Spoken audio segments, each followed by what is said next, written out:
आज तुकाराम बीज असल्यामुळे आपण बॅनर बनवतो फोटोशॉपमध्ये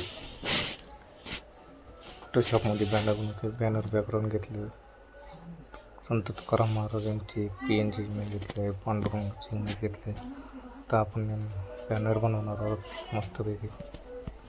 संत तुकाराम महाराज बीज. आज रविवार 16 तारीख. आज देवगावात गर्दी आहे खूप. आज मी जाऊन आलो देवगावात. संत तुकाराम महाराज बीज असल्यामुळे दर्शन घेऊन आलो, मंदिरात जाऊन आलो. तर आपण बॅनर बनवू मस्तपैकी. संत तुकाराम महाराज बीज नेहमीप्रमाणे आपण सगळं मटेरियल गुगल सगळं नाही मटेरियल म्हणता येणार, पण तुकाराम महाराज PNG उकळून घेतली. पांडुरंगाची इमेज होती आपल्याकडे, पहिल्याच बॅनरची होती ती घेतली आपण. ॲड करणार आहे. आता आपण टेक्स्ट ॲड करणार आहे. संत तुकाराम महाराज बीज निमित्त सर्वांना मंगलमय.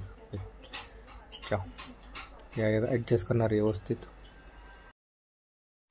आपण वारकरीची PNG ॲड करणार आहे. आपण वारकरीची PNG ॲड केली. बॅकग्राऊंडला आपण ॲड करणार आहे. पाठीमागच्या साईडला ॲड करणार आहे.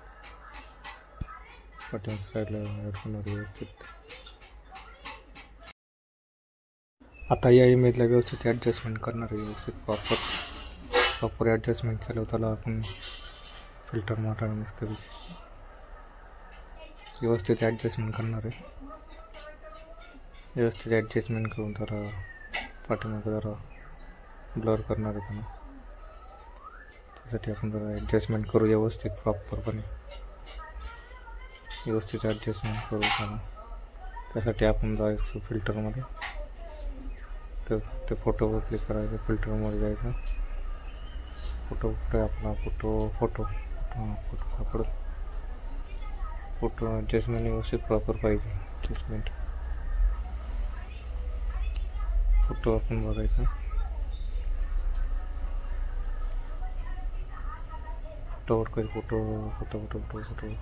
फोटो हां, पहिले हे करून घेऊ आपण. इकडे रेक्टँगल ॲड केला तर टेक्स्टच्या मागे ॲड करायचं नेहमीप्रमाणे. रेक्टँगल ॲड केला, रेक्टँगल ॲड करायचं पाठीमागे मस्तपैकी. रेक्टँगल त्याला ओव्हरले करायचं किंवा आपल्याला पाहिजे ते इफेक्ट देऊन ओव्हरले करायचं. याला पाठीमागची याला ओव्हरले करायचं. ओव्हरले किंवा हार्ड लाईट किंवा सॉफ्ट लाईट केलं तरी चालतं. म्हणजे मागच्या बॅकग्राऊंडला दिसेल असं. बॅकग्राऊंडला दिसलं ॲडजस्टमेंट करून घ्यायची पहिले. ॲडजस्टमेंट महत्त्वाची आहे. ओव्हरले सॉफ्ट लाईट चांगलं वाटते ते करून घेतलेलं. तर त्यानंतर ऑपोसिटी सॉफ्ट लाईट भारी वाटतं, मग सॉफ्ट लाईट करून घेऊ. आपण मागं विजया एकादशीचं बॅनर बनवलं होतं, त्याच्यातलेच आपण PNG ॲड करणार आहे याच्यामध्ये. असलं तर ॲड करून जायचं, असलं तर PNG ॲड करून घेऊ आपण. काही वेळेस चालते PNG ॲड करून घ्यायचं, बघायचं. PNG ॲड करणं महत्त्वाचं.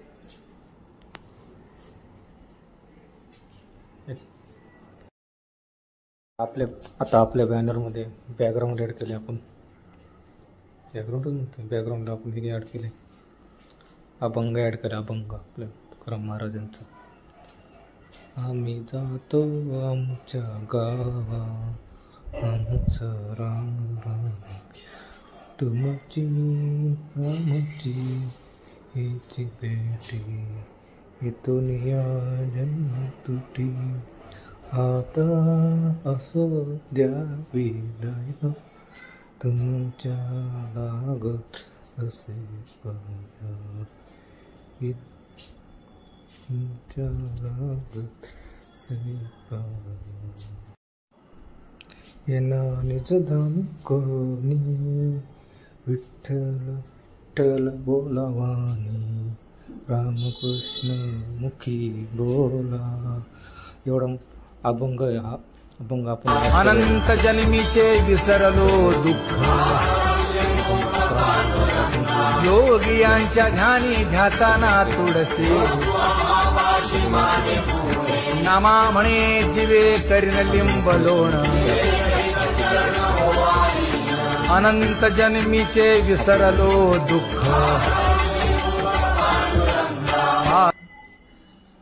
लोगो पण टाकले मस्त वेगळे. बॅनर दिसायला भारी वाटतंय पण मोबाईलमध्ये बघ डाउनलोड केलं वेगळंच दिसतंय.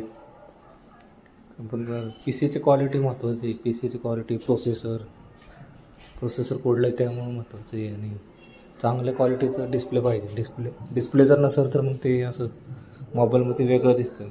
ते एवढं भारी दिसते पी सीवर. तिथं मोबाईलवर बघितलं अरे काय साईज असं जरा बारीक असल्यामुळे व्यवस्थित दिसत नाही. म्हणजे क्वालिटी महत्त्वाची. क्वालिटी आणि पी सीचं साईज मोठी पाहिजे. पी सीची आपलं मॉनिटर साईज मोठी पाहिजे. आणि प्रोसेसर एक चांगलं पाहिजे. गेमिंग आणि ग्राफिक्स कार्ड पण महत्त्वाचं आहे. डिझाईन बनवताना ग्राफिक्स कार्ड पाहिजेच.